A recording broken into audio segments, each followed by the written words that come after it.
Hello everyone, I am doctor Rakhi from Triveni dentals.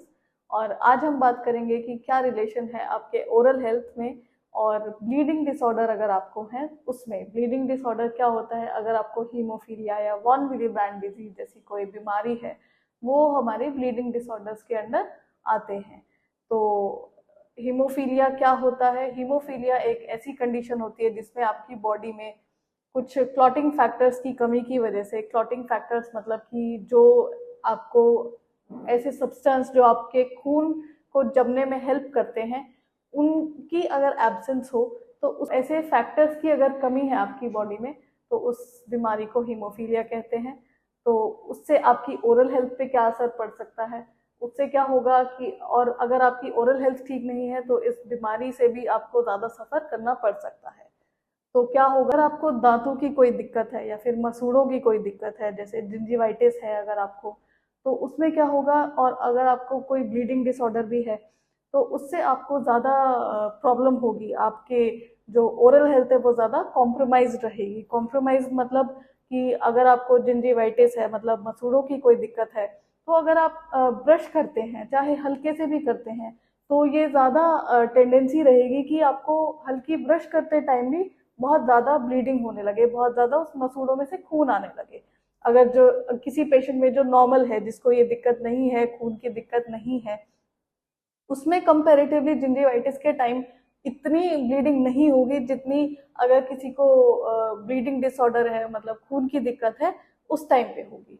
और ऐसे ही अगर जिंजिवाइटिस, जो मसूड़ों की दिक्कत जिसे बोलते हैं, उसको आपने समय पे कंट्रोल नहीं किया तो वो आगे बढ़ के, जैसे मैंने पहले भी बताया हुआ है, पेरियोडोंटाइटिस में कन्वर्ट हो सकती है। पेरियोडोंटाइटिस मतलब मसूड़ों से आगे चल के वो दिक्कत आपके हड्डियों तक भी पहुंच जाती है, जिसको पायरिया भी बोलते हैं आम लैंग्वेज में। तो पायरिया के दौरान भी क्या होगा कि अगर आपको ब्लीडिंग डिसऑर्डर का कोई प्रॉब्लम है, खून के जमने में आपको टाइम लगता है, तो पेरियोडोंटाइटिस मतलब पायरिया में भी आपको ज़्यादा खून निकलने की, मसूड़ों से ज़्यादा खून निकलने की, मुंह से ज़्यादा बदबू आने की, ऐसी शिकायतें भी लगातार आती रहेंगी।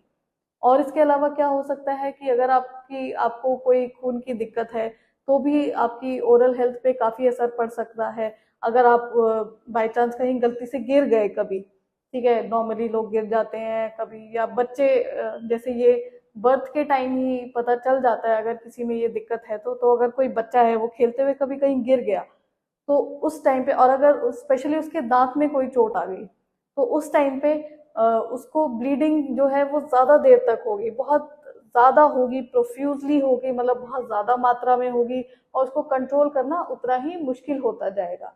तो ये तो थी बच्चों की बात। और बड़ों में अगर क्या होता है कि अगर आप कोई मेडिसिन ले रहे हैं आप कोई इस बीमारी को कंट्रोल करने के लिए, एंटीकोएगुलेंट्स जिसे बोलते हैं, तो वो भी, अगर जैसे आपको कोई दांतों की दिक्कत आती है और आप डेंटिस्ट के पास जाते हैं, तो आप उन्हें पहले बताएं, अगर आपको पता है तो पहले से, कि हमें ऐसी कोई दिक्कत है और उसके लिए हम ऐसी दवाई ले रहे हैं, तो उसमें भी आप अपने डेंटिस्ट को पहले बताएं।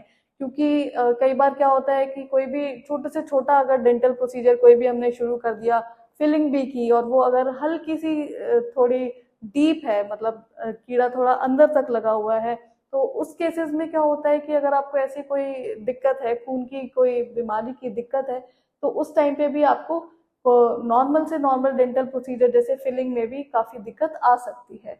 और कोई डेंटल प्रोसीजर, जैसे अगर कभी दांत निकालना पड़ गया किसी वजह से, तो उसमें भी बहुत ज़्यादा दिक्कत आती है। तो अगर स्पेशली ब्लीडिंग रोकने में, तो अगर आपको ऐसी कोई शिकायत है, ऐसी कोई दिक्कत है आपको, तो वो आप अपने डेंटिस्ट को ज़रूर बताएं।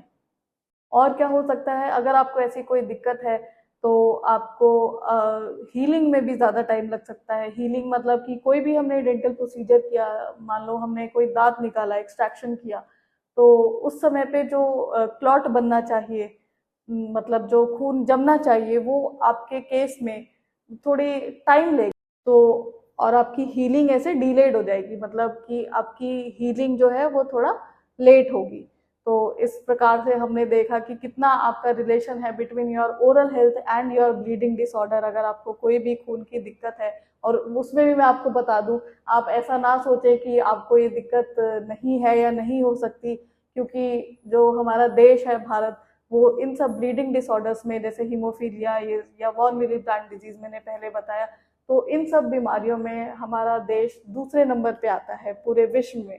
तो मतलब कि भारत में दूसरे नंबर पे सबसे ज़्यादा पेशेंट्स हैं इन बीमारी के। तो अगर आपको पता हो, नहीं पता हो, कभी आपने चेकअप कराया हो या नहीं कराया हो, बट आपको ये सब अगर साइंस दिखे तो आप अपना चेकअप ज़रूर कराएं। और डेंटिस्ट से कभी मिलें, परामर्श लें, तो और आपको पता हो पहले से तो उन्हें भी आप ये सब बता दें, क्योंकि आपकी ओरल हेल्थ और ऐसे जो भी ब्लीडिंग डिसऑर्डर्स होते हैं, मतलब खून की बीमारी होती है, उसमें बहुत ही गहरा संबंध होता है। तो आपको अगर थोड़ी सी भी दिक्कत है, चाहे दांतों में, चाहे खून की ऐसी कोई भी दिक्कत है, तो आपको बहुत परेशानी का सामना करना पड़ सकता है। तो अब इस सब को कैसे मैनेज करें? सबसे पहले मैंने आपको बताया, आप अपने डेंटिस्ट को विजिट करें, उनसे परामर्श लें, उनसे सलाह करें कि आपको ऐसी अगर कोई दिक्कत है तो आपको अपनी ओरल हाइजीन का कैसे ध्यान रखना चाहिए, कैसे मेंटेन रखनी चाहिए। क्योंकि अगर आपकी ओरल हाइजीन अच्छी नहीं होगी, आपके दांत में बहुत कीड़े लगे हुए हैं या फिर पायरिया लगा हुआ है, मसूड़ों की दिक्कत है, तो उससे आपको और बीमारी का सामना करना पड़ेगा और दिक्कतों का सामना करना पड़ेगा। और अपना मेडिकल चेकअप भी कराते रहें। और जब भी आप डेंटिस्ट को विजिट करें तो आप उन्हें बता दें अगर आपको ऐसी कोई शिकायत है तो। जैसे नॉर्मल डेंटल एग्जामिनेशन में पूछते हैं डेंटिस्ट, आपको कोई भी मेडिकल प्रॉब्लम है तो आप उनसे ना छुपाएं, आप उन्हें बताएं अगर ऐसी कोई दिक्कत है तो। उसके अकॉर्डिंग हम आपको सलाह देंगे कि अगर आप कोई दवाई ले रहे हैं तो क्या उसको रोकने की ज़रूरत है किसी डेंटल प्रोसीजर को करने से पहले। तो ये सब बहुत ज़रूरी है ताकि आपको डेंटल जो भी कोई प्रोसीजर हो, कोई भी आपको दांत में दिक्कत है उसको हम ठीक कर रहे हैं, तो तब आपको ब्लीडिंग की बहुत ज़्यादा शिकायत ना आए। तो आपको अगर ऐसी कोई भी बीमारी है तो उसको हल्के में ना लें।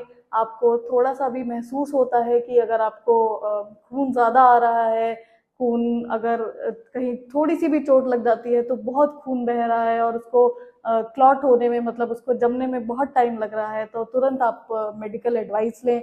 और जब भी आप अपने डेंटिस्ट को विजिट करें तो उनको ये ज़रूर बताएं, ओरल हेल्थ का प्रॉपर केयर और मैनेजमेंट हो पाए। और बाकी अगर कोई आपको क्वेश्चन है इस बारे में, अगर आप कुछ और पूछना चाहते हैं तो हमें कमेंट करके बताएं, हम आपको रिप्लाई करेंगे। और अगर कोई भी आपको दांतों की दिक्कत आती है, समस्या आती है, तो आप अपने डेंटिस्ट को ज़रूर विजिट करें और अपनी ओरल हेल्थ का अच्छे से ध्यान रखें ताकि आपकी जो ओवरऑल हेल्थ है, ओरल हेल्थ के साथ आपकी ओवरऑल हेल्थ है वो बहुत अच्छे से रहे और आप एक हेल्दी लाइफ जिए।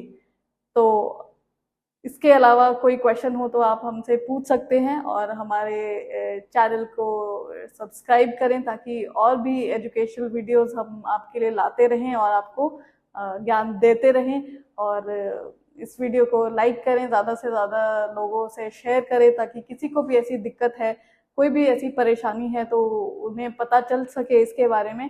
और उससे रिलेटेड कोई भी ओरल हेल्थ प्रॉब्लम उन्हें है, डेंटल हेल्थ प्रॉब्लम उन्हें है, तो वो अपने डेंटिस्ट को विजिट करें और अपनी ओरल हेल्थ और ओवरऑल हेल्थ का ध्यान रखें। Thank you.